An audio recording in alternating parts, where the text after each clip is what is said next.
Now, his classification, he claims that Muslims do not know legitimate and not or illegitimate. Yeah, they don't know that.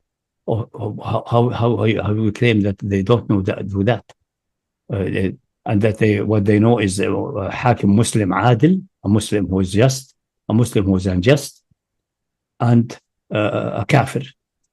But this is all nonsensical. This is a classification of some fuqaha later and so on. What all the hadith says is that if you give bay'ah to someone, a valid bay'ah, then it will not allow to break it unless he commands evidently with haram or kufr. And then there are evidence of Quran and Sunnah also that the one who breaks Sharia violated either by injustice or by another kind of violation, like for example, not executed hudud as they should be executed, or execute hudud on people but not on his relative. All these violations, any type of that, then he has no obedience. What I mean by say la ta'atin wa Allah. There is no obedience to one who disobeys Allah. And the command of the Quran clear. The Messenger Allah commanded. Listen, it's a Makki surah, but it's amazing. Allah addresses his Messenger, addressed the Messenger, addressed to the whole Ummah, and every one of them as appropriate. Unless it's special for him. We know that. It's a fundamental usuli point. He says to him, say Allah, وَلَا تُطِعْ مِنْهُمْ. Don't obey any one of them, آثِمًا أو كفورا. Don't obey any one of them who is sinful or kafir. Why is mentioned sinful? If it is the obedience only for kafir. Because the atham is not worthy of obedience. If we say he's not worthy of obedience, so what's the meaning that he's the legitimate ruler? Because a ruler is there to manage affairs and give orders to be obeyed. If you are ordered not to obey him and regard him as non-existence, meaning he's not legitimate in Sharia sense. Yes, he de facto there. Maybe he has an army or he can kill you, but does not make him legitimate. So being a ruler de facto, because you conquer the country or something like that, does not give you legitimacy. You have the power, as a matter of fact, but does not mean that you're legitimate in any sense or in a moral or Sharia sense. In the eye of Allah, is not legitimate. Even if he allowed you to, like for example, the one who in Surah Al-Baqarah argued with Ibrahim about his Lord. He said, I am the Lord, I am the sovereign, this king.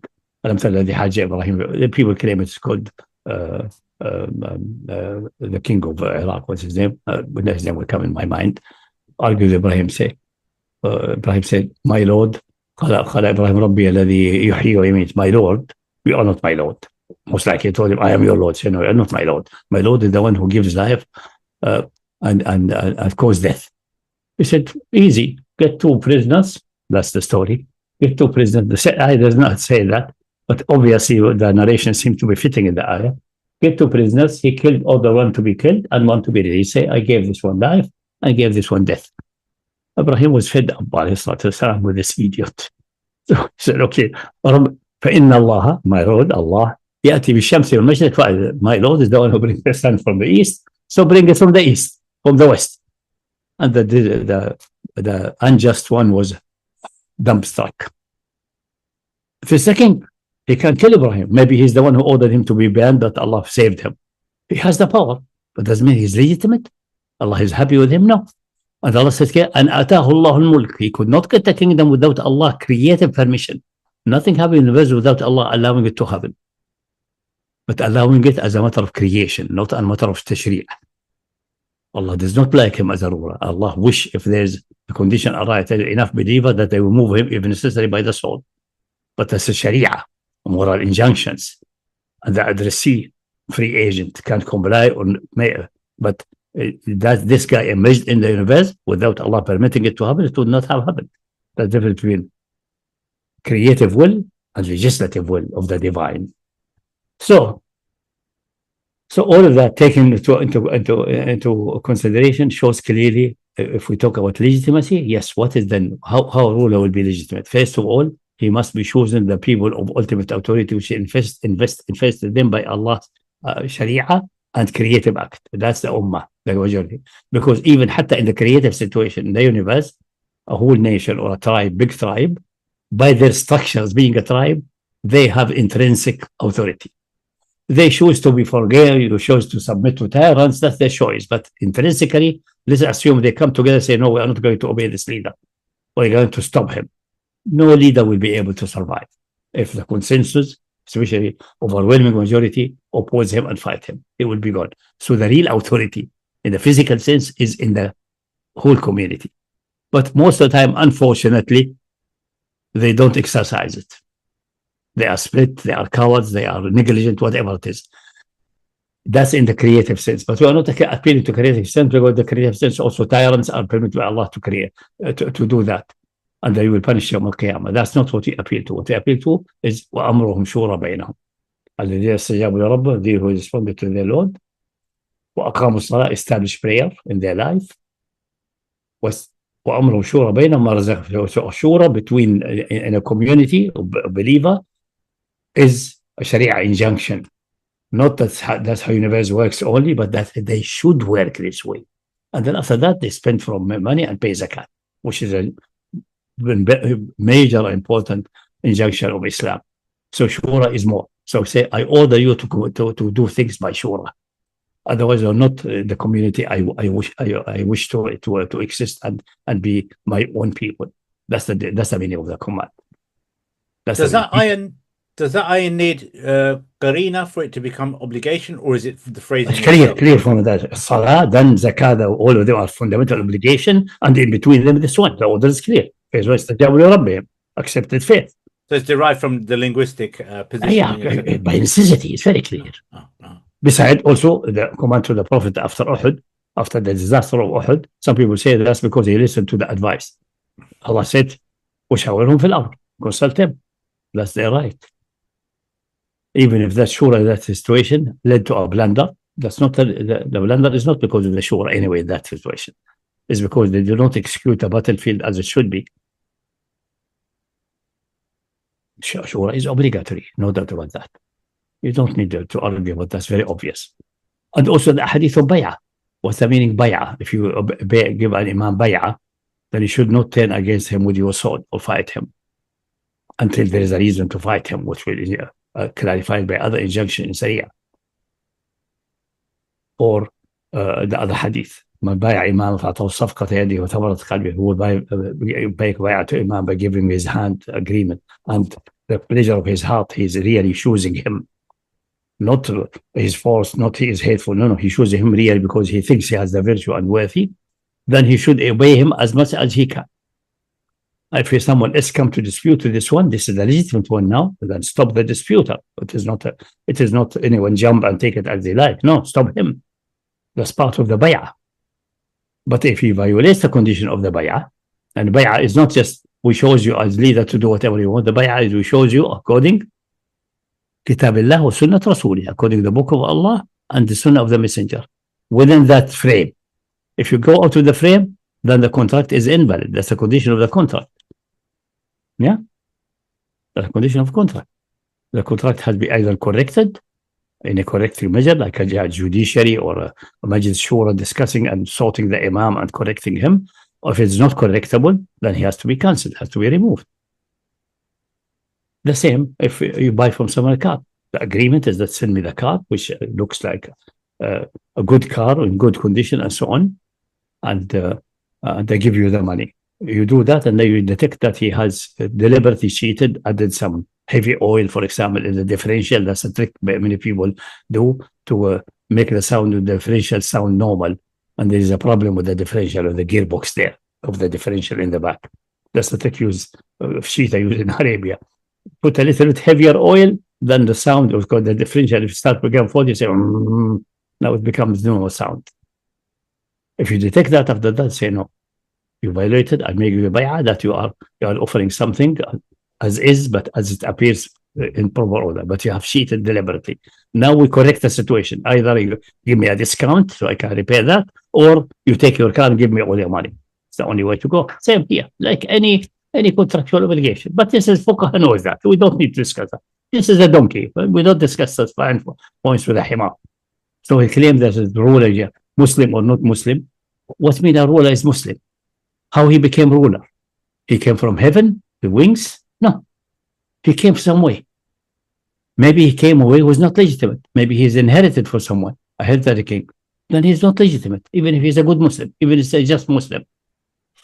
He does later on go into positing that. And also, earlier he says when he mentioned about after Muawiyah, after Yazid, I can't remember which one of the two. Beside Muawiyah, say radiallahu anhu, say no, la'anahu Allah. No, Okay. Muawiyah, no. But aside from that, well, now we have exposed Muawiyah and burned him. There's No, but what I'm saying, and the book is coming. His point around, because the companions accepted them, so he usurped Bayah, Yazid, for example, and the Ummah accepted him. No, Muawiyah, nobody accepted him. Muawiyah took over by force, and ultimately Al-Hasan, for whatever motivation, made the blunder and handed him. Al-Hasan is committing the mistake there, because Hasan has no right to give Khilafah to anybody.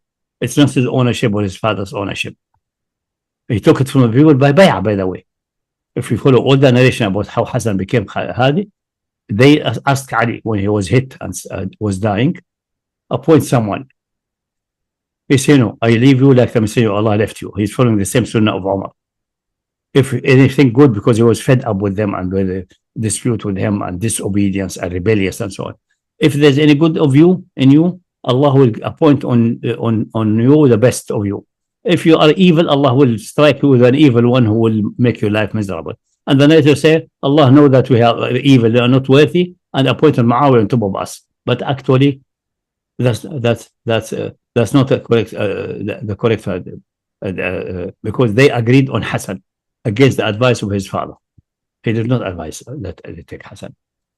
And Hasan took their bay'ah from them, because they decided Hasan is the best for them. Okay, that's their decision, and they have to take the responsibility.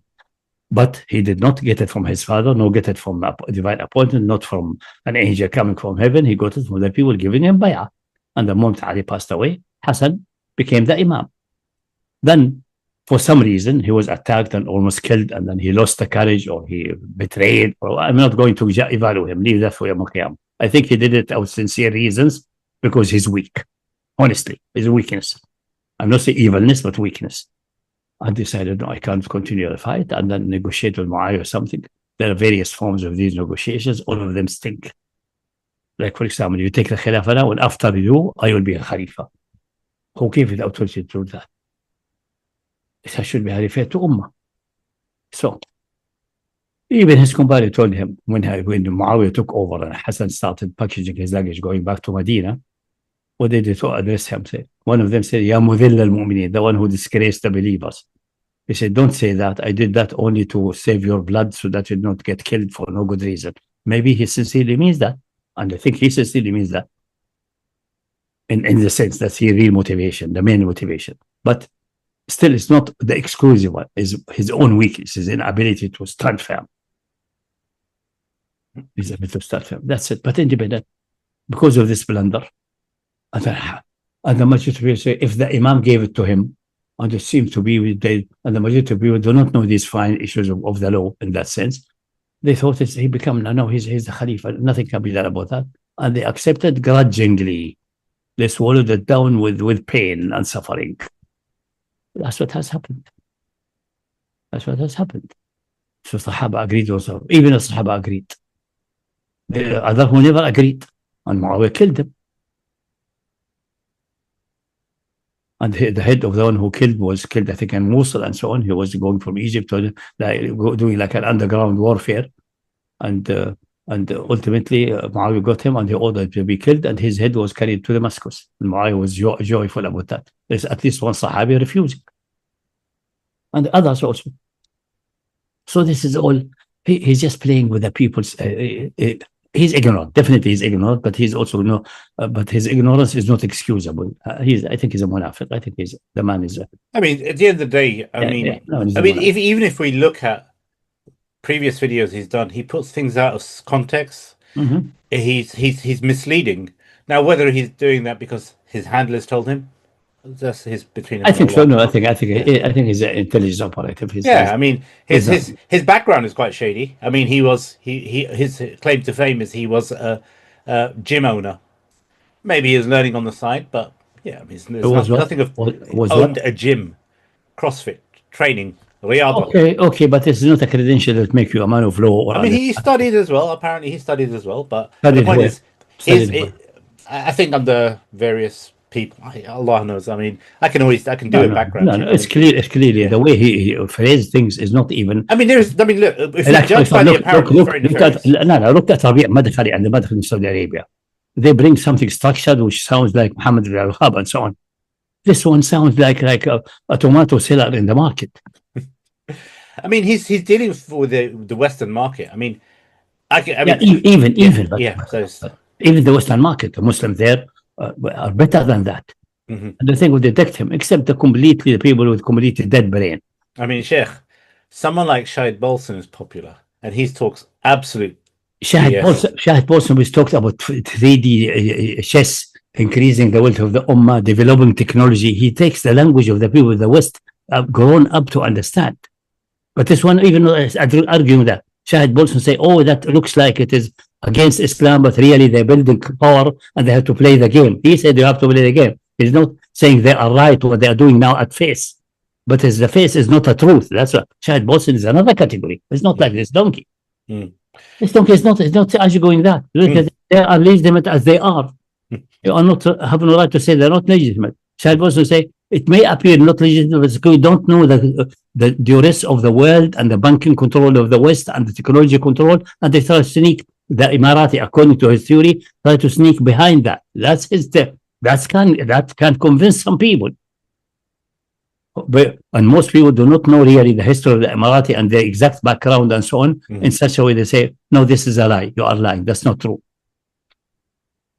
You may be receiving money from them for that. But it's not true, because the reality is essentially different.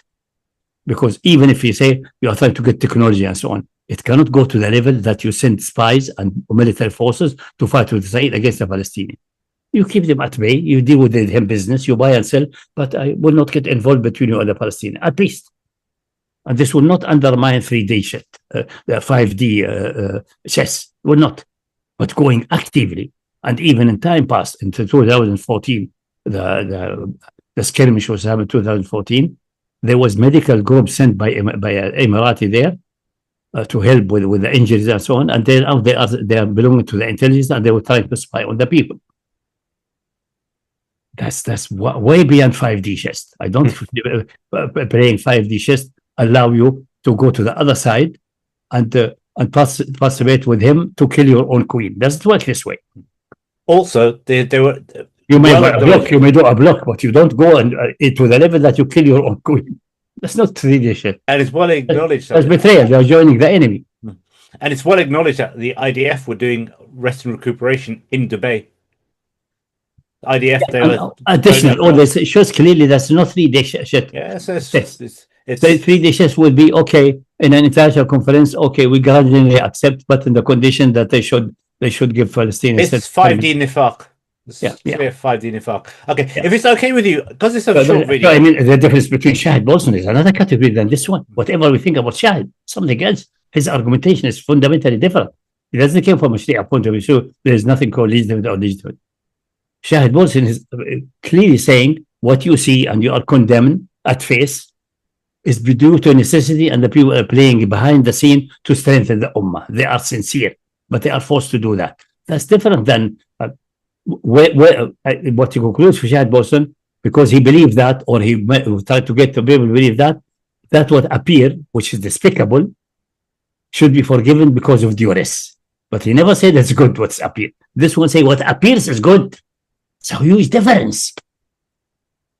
I have seen videos of Bolson where he is actually justifying and all kinds of stuff. So I don't give him any husn. No, I'm not but I say Shahid Bolson is another category altogether. I mean, this guy obviously is using Islam as his cover. This guy is an absolute himar. That's not Shahid Bolson. Something else, we should clarify people as they should be. I'd like to play some more of it because he does ridiculous points. We discuss with Shahid Bolton, we discuss showing events done by the Emirati to show that this could be related to duress. The people are genuinely not Islamic and not hating Islam and Muslim, or hating a category of Muslim to the level that got them to go out to the fold of Islam because of this hate.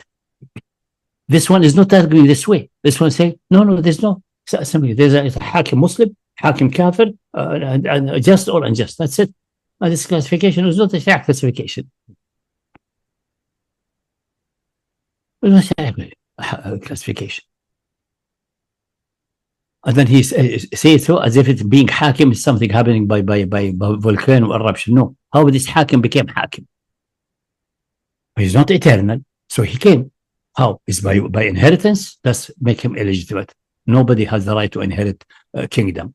This is where he's going to go on to that. Or by someone appointing him. Is this one having is anyone have an authority to appoint? He claimed the messenger did it. We refuted that. So it can't be that.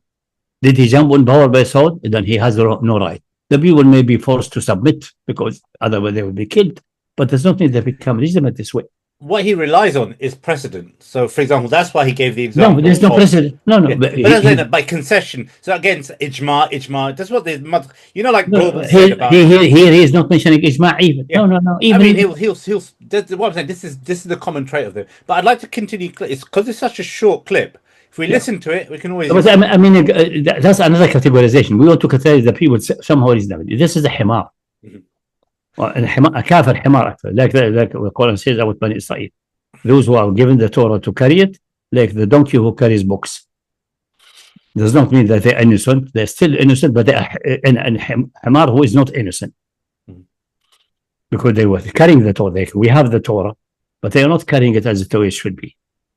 This one has nothing. It's carrying nothing. This is an absolute himar. I mean, himar, you've got no excuse. I mean, if you're a man, a man, you would respond. But if your handlers allow you, I mean, obviously, it's clear. It's clear. Is somehow is either employed by intelligence or he blubbers, and the Emirates say, okay, his blubbering will confuse the people. I don't think even the rule of the Emirates are so stupid to think this one is a good defense. But you'll be surprised, Sheikh. You'll be surprised because no. I know them more than you know them. I know some of them in person. They know this will confuse the people. That's enough. Yeah, that's exactly what Bolton does. That's what Bolton's job is, to confuse. This is also to confuse. But this is the beauty about it is, that's why I say he's given us the ammunition to slap himself in the face with. He's given us a slap. No, I'm not discussing that. I say even the Emirati this is not a defense for them, but it's good to confuse the other public. Yeah. And that's good. That's probably why he's been so quiet on Sudan. Moment he's addressed Sudan, it's as a smokescreen, and other people have addressed it. So other people, for example, that Formula One token woman, when she's been discussing it, she's just trying to say, oh, Saf is like this, and it's Ikhwan. Complete bullshit. But that's the thing. He's been more... That we're discussing this on merits every video, but I'm trying to classify these people. This one is just, they say, give him this one good to confuse a good public of the Muslims. Too many dumbbells have fallen. Not savvy Muslim will not be confused, but a good section of Muslims are completely unknowledgeable of this area, completely simple-minded. That may confuse them. If they are confused, they will not move against us. The one who move against us, the one who are seeing clearly what's going on and have a sword in their hand or a strong word. These the other types will work with them, and possibly we don't need to work with them. Just condemn them as terrorists and so on, and connect like the Ikhwan. Although Ikhwan also is not that well developed theoretically as it should be, by the way, but anyway. But Hizb is almost that. Hizb Tahrir could have been really a major issue for them. But that is in time past, these regimes did not tolerate even someone smell like Hizb in their area. Or they tolerated many of the Ikhwan. Because they're amorphous. We can't play with them at least. But when the Arabic Spring happened and so on, and it succeeded in Egypt actually to have a president for 1 year, the danger became that. Now we have to declare them terrorists and so on. It's not enough just to rely on their simple-mindedness or on confusion. But for the rest of the Ummah, they divide. That's someone to confuse. I will say in the West, the thing that they fear has metastasized. So the Ummah has, in the West, because we're able to speak, the stronger ideas have gone to the fore. That's why, for example, what Sami Hamdi was doing, everyone amongst the Ummah is aware. So let me clarify the issue of legitimate and legitimate. What legitimacy of the rule in Islam? There are various aspects of legitimacy must be there before we continue.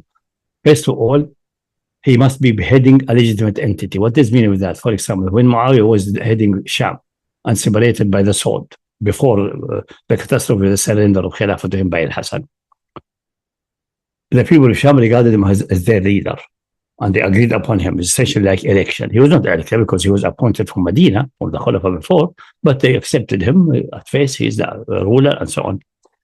But the entity which separated is not a legitimate entity. It's not allowed to separate like that. even if you're allowed to separate by negotiation and voting and so on, but not this way.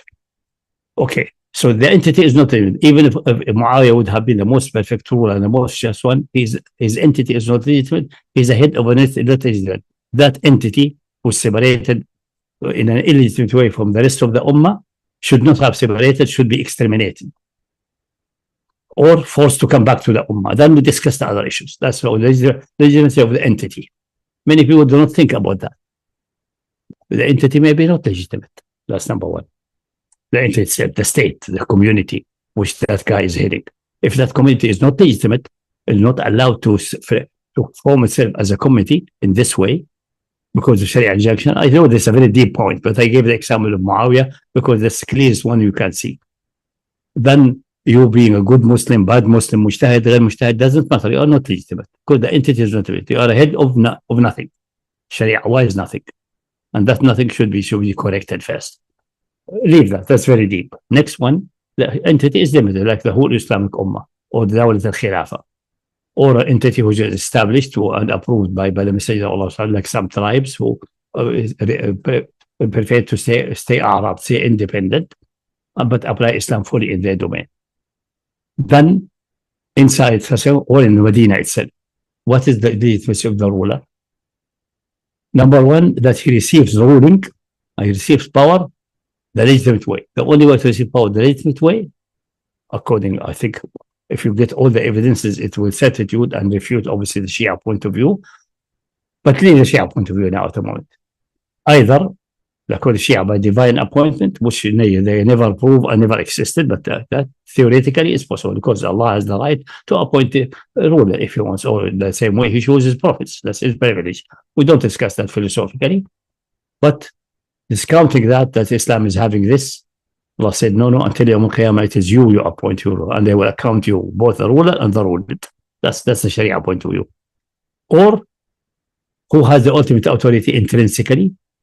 The whole Ummah, the whole community. So he has to receive the power through the community by their choice and by being pleased with him and give him bay'ah. Like the Hadith, أعطاه صفقة يده and ثمرة قلبه, the heart. He give him bay'ah by the heart. I accept you, I think you can lead the Ummah, and this is my oath of allegiance that I will support you and cooperate with you and execute your commands. And the Hadith says, فَيَطِعْهُ مِنْ السَّطَاعِ. You should obey him within his limitation. If someone come now with a Hadith, and this is another issue, if someone come disputing with him, this is well established. He took bay'ah, and he will establish.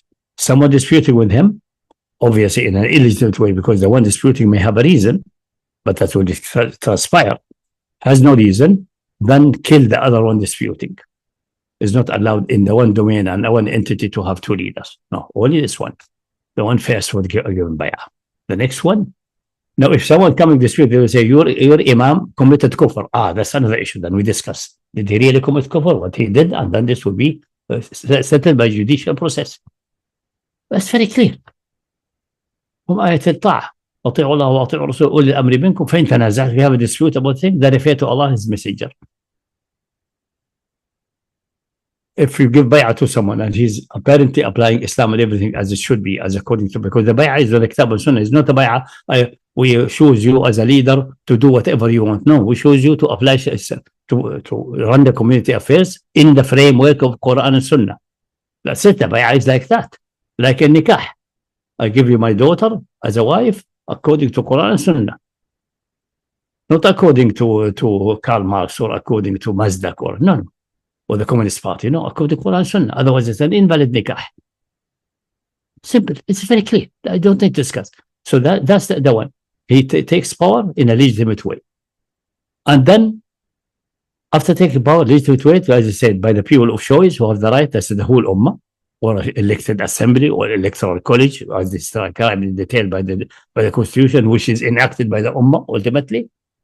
So going back there, but in various layers. Sometimes they elect elections, some countries should elect elections, some say no, we have an intermediate college as a filter. That's their choice.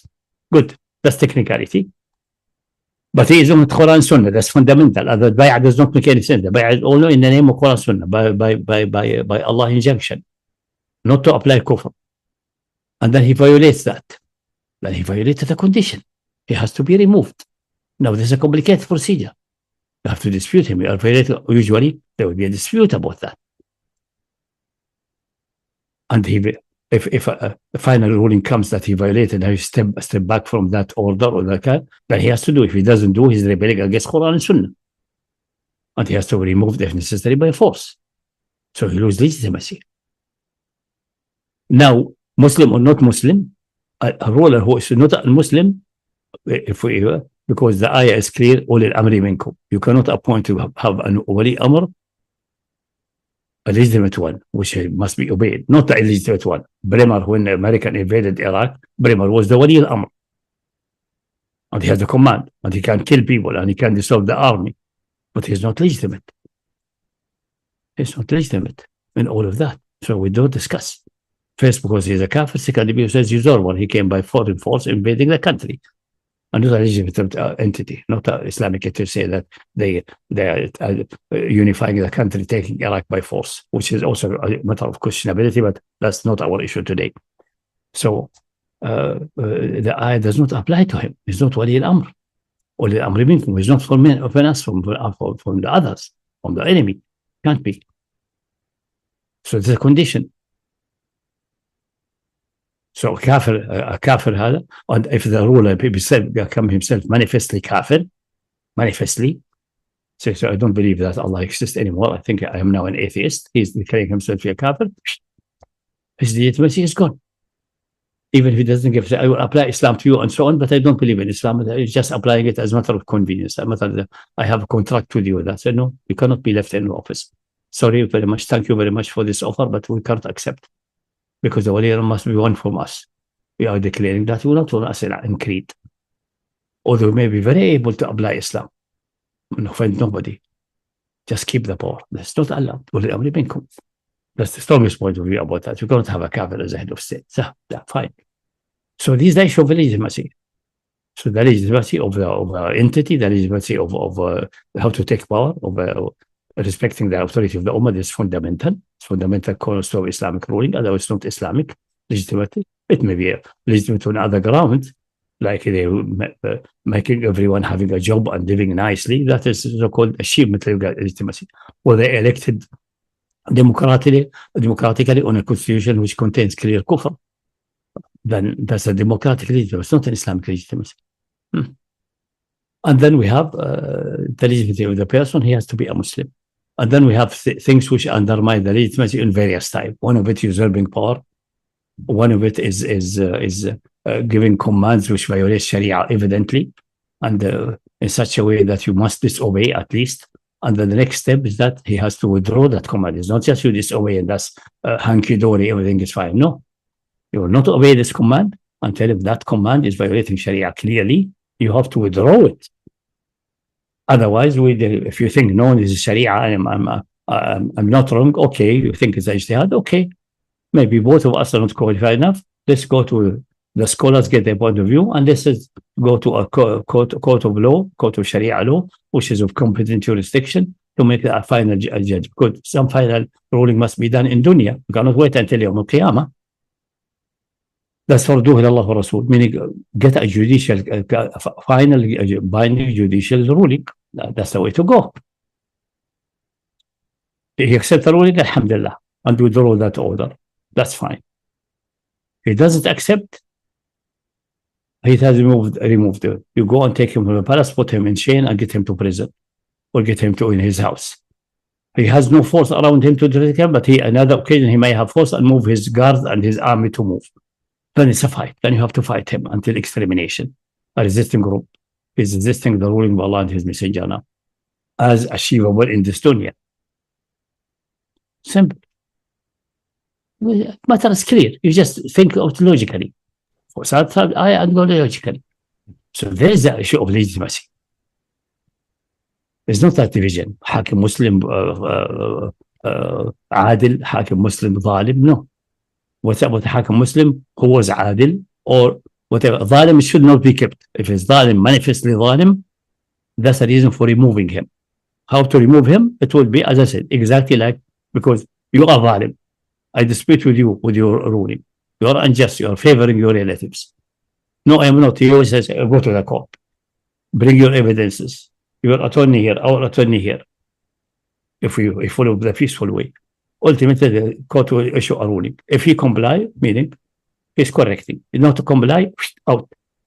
If he cannot break out physical force, then the force should be used. And everyone supporting him is worthy of being exterminated and killed. Assalamu alaikum wa rahmatullahi wa barakatuh. Very simple. So Muslim Zalim as a ruler should not be tolerated to be a Zalim for even a second. But in time past, because they don't advocate this point of view that a Zalim ruler, a Fasiq or Zalim ruler should be removed, because they don't understand Quran Sunnah, and most of these scholars at that time were actually government agents, unfortunately, and paid by the government. The Ummah neglected that. That's the main reason which led to the decline of the Ummah. Simply, you have to endure because a rebellion will cause more bloodshed, will cause more problems. That's the usual arguments we hear of that. These arguments may be valid for someone like Hobbes in England, because he saw the result of the Cromwell Revolution and so on, the bloodshed. And he thought, no, that's bloodshed. Because he has no Quran to reference to and Sunnah, but we have a reference which tells us what the correct procedure should be. If we stick to it, it will solve the problem. We don't stick and so on. And we are not at liberty not to stick to it. Because when the command of Allah subhanahu wa ta'ala, the Sharia came to enslave us, to submit to Allah subhanahu wa ta'ala.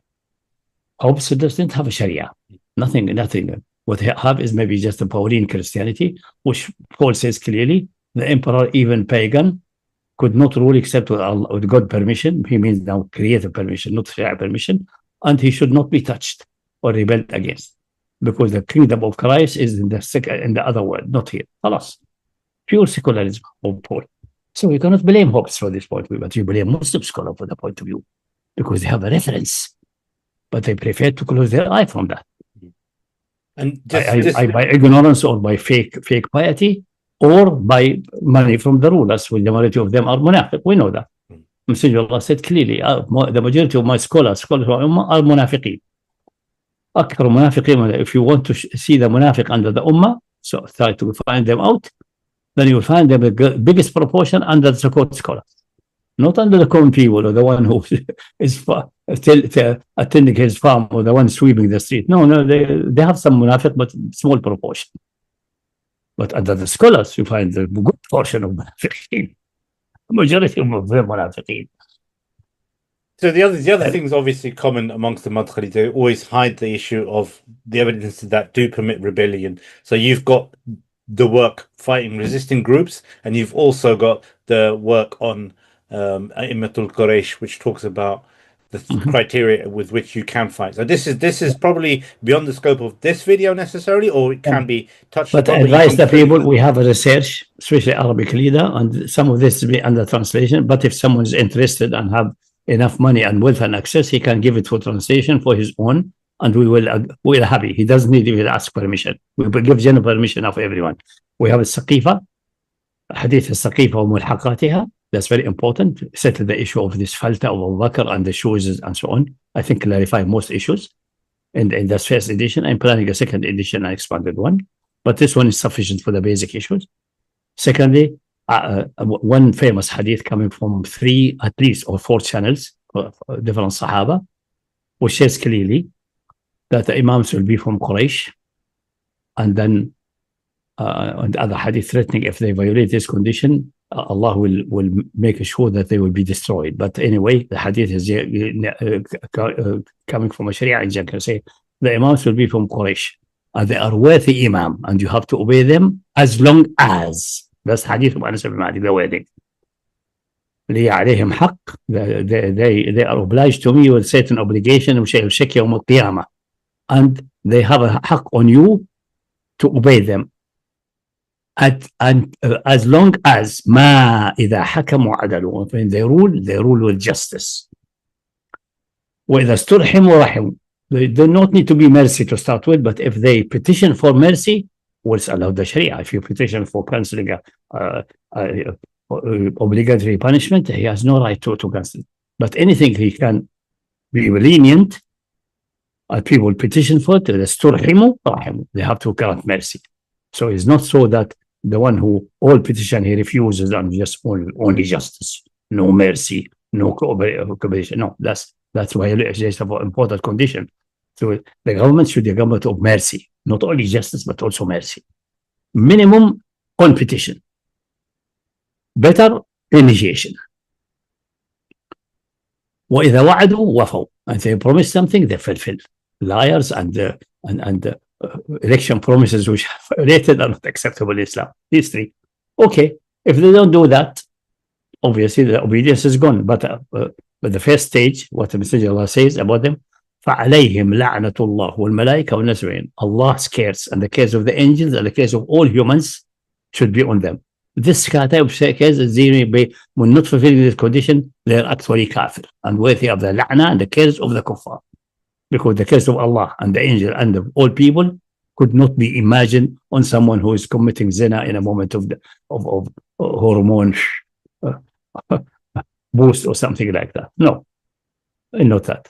But a ruler, not just and so on, not these things, is definitely stubbornly objecting Allah's message. He's a kafir, actually. But the case clear. Okay, we know that's the la'na, and we'll see it Yawm al-Qiyamah in hellfire. Not enough. The hadith is not finished yet. That's the old. That in this form is narrated tons in all books of hadith. And the most hadith scholar, except a few, cut the tail, because the tail is terrifying. It will destroy their theory. What the tail says. فإن كانوا كذلك إذا كانوا كذلك استحقوا اللعنة. What's your duty now? فإن لم يفعلوا التزموا committed to these three conditions. فضعوا سيوفكم على عواتقكم, put the sword on your shoulder. Then we know when attack with sword, people put the sword, then start to compete and exterminate them up to the last one. Exterminate them. أبيدوا خضراءهم. Exterminate them. Okay, so there's clear injunction, because a command to exterminate someone cannot be mean as an obligation, because bloodshed is strictly prohibited. So it's telling exterminate them, meaning that's your obligation. Their blood is worthy shedding and must be shed. Obviously, depending on ability, if you are unable, nothing can be done. فإن لم تفعلوا, if you neglect that and accept to submit and become, I am afraid for myself, I don't care, maybe I will wait 30, 40 years, another good ruler will come. All these that are usually excuses, they say. What's happening with you? He doesn't give you any command, but tell you the situation in a command form. It's actually a command, which meaning you will be like that and you will be disgraced. فَكُونُوا حَرَّثِينَ أَشْقِيَاءَ. Then they sink down to the level of serfs, farmer serf, at the time farmer serfs, not independent farmer like the one owned palm tree in Medina. These are independent owner. No, these are working with a feudal lord that was in Sham, because the feudal system started emerging at that time. The tribal chieftain and the kings own everything, and you work with them as a serf, as almost semi-slave. And they keep you alive by giving you some of that what you have earned with your work. Then be happy with the situation. Doesn't mean he commanded you to be happy, but that's the inevitable result, and you will get it as a punishment in dunya. And clearly you are committed, not neglecting your obligation, because Allah ordered you to be having izzah, to be resistance as a believer, to respect yourself, while humble to Allah subhanahu wa ta'ala. You humble to Allah subhanahu wa ta'ala only, and the meaning against anyone who tries to humiliate you unjustifyingly, say no, it's not like that. But you neglected that, be like the selves. And they say, كونوا حرثين أشقياء, unhappy, helpless, miserable selves. That's what you will be. That's the hadith. That tale, that dangerous tale, you find only in few books, and but through 4 channels. Almost mutawatir, or actually mutawatir. Why it's mutawatir? Because such a hadith will cause many people to get almost killed and persecuted. So if it comes from 4 channels, meaning there have been hundreds of channels which have been silenced and persecuted. Anyway, so that's how it works. That's how it works, not what it is. But this one is not saying anything really. It's very difficult to respond to someone who is talking something like with the people sitting in a coffee shop and drinking coffee and blubbering about. I mean, it's sufficient to basically take someone who's somewhat prominent and then basically destroy their argument. It's important to give the people something which most people have not heard. Most scholars have turned, unfortunately, through Islamic history. Most, not all, alhamdulillah. Most have accepted and were pleased to be munafiqeen. As the Messenger of Allah has warned others, by the way. Someone say, this hadith is narrated only by 2 Sahaba. Okay, fine. You don't need to look at this hadith. Look at what the Quran says about the monks, even the monks, which are supposed to be ascetic and devoted to devotion and prayer and so on, and the scholars, ahbar.